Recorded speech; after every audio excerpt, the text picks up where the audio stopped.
Assalamualaikum warahmatullahi wabarakatuh. Alhamdulillah wassalatu wassalamu ala Rasulillah wa ala alihi wa sahbihi wa man ittaba'a hudah.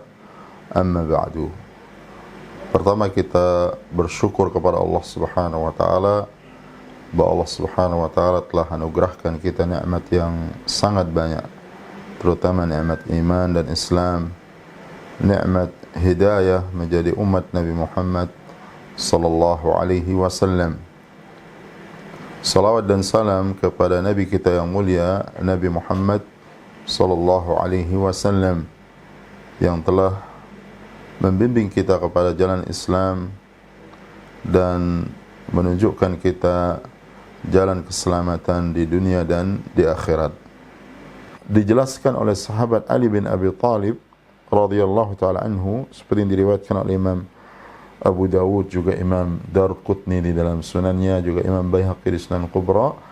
Dan hadis ini juga, perkataan sahabat Ali ini dibawakan oleh Imam Al-Hafidh Ibn Hajar di kitab beliau Bulughul Maram. Apa kata sahabat Ali bin Abi Thalib? Dan ini ada faedah yang besar sebenarnya yang berkaitan dengan prinsip kita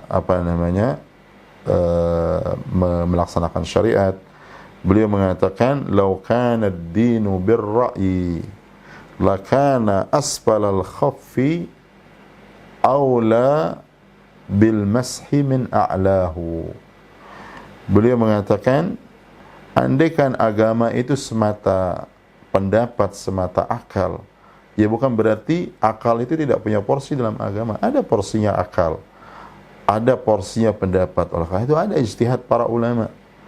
Ya, jadi di dalam Islam akal itu disebutkan oleh sebagian para ulama, di antaranya Imam Ibn Abil Izz Al-Hanafi. Beliau mengatakan kedudukan akal dan dalil dalam hal ini Al-Quran dan Sunnah itu seperti kedudukan mata dan cahaya. Ya. Jadi cahaya itu yang terang benderang itu adalah wahyu Al-Quran dan Sunnah. Nah, sedangkan akal itu seperti mata kita. Nah, kalau kita punya cahaya seterang apapun, artinya kita punya Quran, kita punya Sunnah, ya, seterang apapun itu, tapi kita tidak punya mata, artinya kita buta, maka kita akan melihat semua itu jadi gelap. Ya. Jadi ibarat orang, dia ada dalil Al-Quran dan Sunnah, tetapi dia tidak punya akal. Maksudnya dia gila misalnya. Nah, sedangkan orang gila itu bukan mukallaf, artinya tidak dibebankan dengan syariat. La dina liman la aqla lahu. Tidak ada agama, artinya syariat beragama bagi orang yang tidak punya akal. Ya, orang yang gila itu tidak dikhitab dengan syariat, tidak dibebankan dengan kewajiban syariat. Ya, oleh karena itu para ulama mengatakan bahwasanya akal itu seperti kedudukan akal itu seperti kedudukan mata terhadap cahaya. Dan cahaya itu adalah Al-Quran dan Sunnah Rasulullah SAW. Jadi bagaimanapun kita itu punya cahaya yang terang benderang, ada dalil kita Quran dan Sunnah, tapi kita tidak gunakan akal kita, artinya untuk mencerna, memahami. Jadi akal ini fungsinya untuk memahami apa yang Allah perintahkan dalam Quran dan Sunnah. Bukan untuk kita otak-atik Al-Quran dan Sunnah, lalu kita dahulukan akal dibandingkan dengan wahyu Al-Quran dan Sunnah, tidak. Jadi akal itu Allah ciptakan untuk kita paham Al-Quran dan Sunnah, untuk kita bisa mencerna Al-Quran dan Sunnah.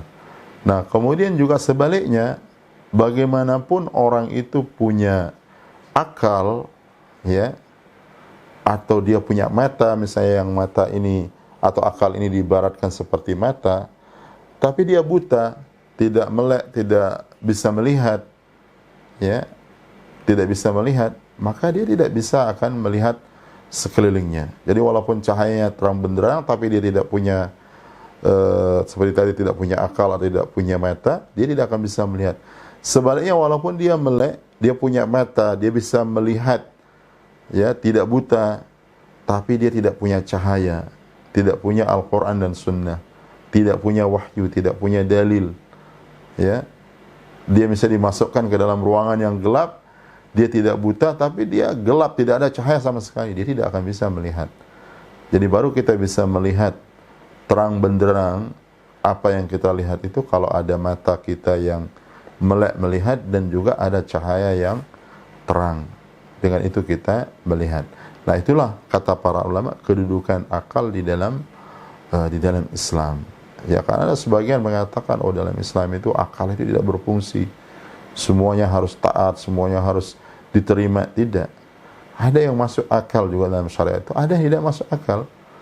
Yang tidak masuk akal itulah dibutuhkan dia keyakinan, i'tiqad, ya, apa yang ada di dalam hati kita. Ya, karena tidak semua bisa kita cerna dengan akal. Ya, jadi akal itu dimuliakan oleh Allah Subhanahu wa taala untuk memahami Al-Qur'an dan sunnah Nabi SAW. Maka itu para ulama itu berijtihad. Allah anugerahkan mereka akal yang sehat, kecerdasan, sehingga mereka bisa memahami dan mencerna, bahkan beristimbat, menyimpulkan, berijtihad dari Al-Quran dan Sunnah Rasulullah Sallallahu Alaihi Wasallam. Jadi beliau mengatakan, "Lau kana ad-dinu bir-ra'yi", andaikan agama itu semata ra'i, semata akal. Ya, dan buktinya manusia ini diciptakan oleh Allah dan dia lahir berketurunan dalam keadaan kalau dia normal dia memiliki akal.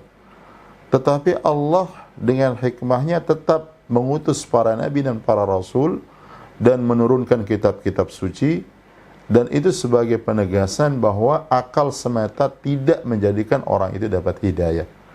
Akal semata tidak menjadikan orang itu membedakan antara yang benar dan tidak benar. Dia butuhkan wahyu, dia butuhkan Al-Quran dan sunnah Nabi SAW. Demikian juga umat-umat sebelumnya diutus kepada mereka para nabi yang banyak yang tidak terhitung. Jumlahnya tidak bisa kita hitung. Juga diturunkan kepada mereka kitab-kitab suci pada zaman mereka. Karena akal semata tidak bisa menjadikan orang itu selamat di dunia apalagi di akhirat. Artinya dia butuh bimbingan para nabi dan para rasul, dia butuh bimbingan kitab-kitab suci. Nah, kita begitu diturunkan Nabi Muhammad SAW, diutus Nabi Muhammad SAW, diturunkan Al-Quran, maka itulah pegangan yang tidak boleh kita tinggalkan. Artinya syariat-syariat sebelum Islam, sebelum Nabi Muhammad SAW itu terhapus dengan syariat Islam yang datang, yang dibawa oleh Nabi kita yang mulia, Nabi Muhammad SAW. Nah, beliau mengatakan, andaikan agama itu semata akal, agama Islam itu semata akal atau ra'i, pendapat, niscaya menyapu bagian bawah khuf itu, karena itu bagian yang terkena dengan tanah. Ya, niscaya menyapu bagian bawah khuf itu lebih utama dibandingkan dengan menyapu bagian atas, karena bagian atas itu bersih. Ya. Kemudian beliau mengatakan, laqad ra'aitu Rasulullah sallallahu alaihi wasallam yamsahu ala zahiri khuffaihi. Sungguh aku telah melihat Nabi Muhammad SAW, aku telah melihat Rasulullah SAW, beliau menyapu di bagian atas khufnya, ala zahiri khuffaihi, yaitu di atas zahir atau bagian atas khuf keduanya. Artinya ini menunjukkan apa namanya persaksian bahwa sahabat Ali bin Abi Thalib melihat sendiri praktek Nabi Muhammad SAW.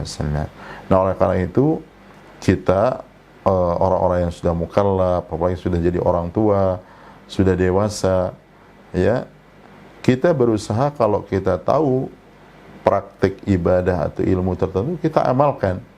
Ya, jangan sebatas dia sebagai pengetahuan saja, sebatas sebagai ilmu saja, tetapi kita harus praktekkan agar anak-anak kita, agar anak-anak kecil yang di sekeliling kita itu dia bisa mencontoh praktek dari orang tuanya, dari kakaknya, dari ibunya, bagaimana tata cara beribadah yang dipraktekkan oleh Nabi Muhammad SAW. Dan ini menunjukkan juga bahwasanya pendidikan melalui praktik amalan itu lebih mengena, lebih berkesan, lebih bisa dipahami apalagi oleh anak-anak dibandingkan dengan sekedar kita menyampaikan teori atau ilmu saja. Semoga apa yang kita sampaikan bermanfaat bagi kita semua. Dan semoga Allah Subhanahu wa taala memberikan keberkahan kepada kita semua, kepada semua keluarga kita, dan diberikan kesembuhan bagi mereka yang sakit, dan diberikan kemudahan bagi mereka yang dalam kesulitan.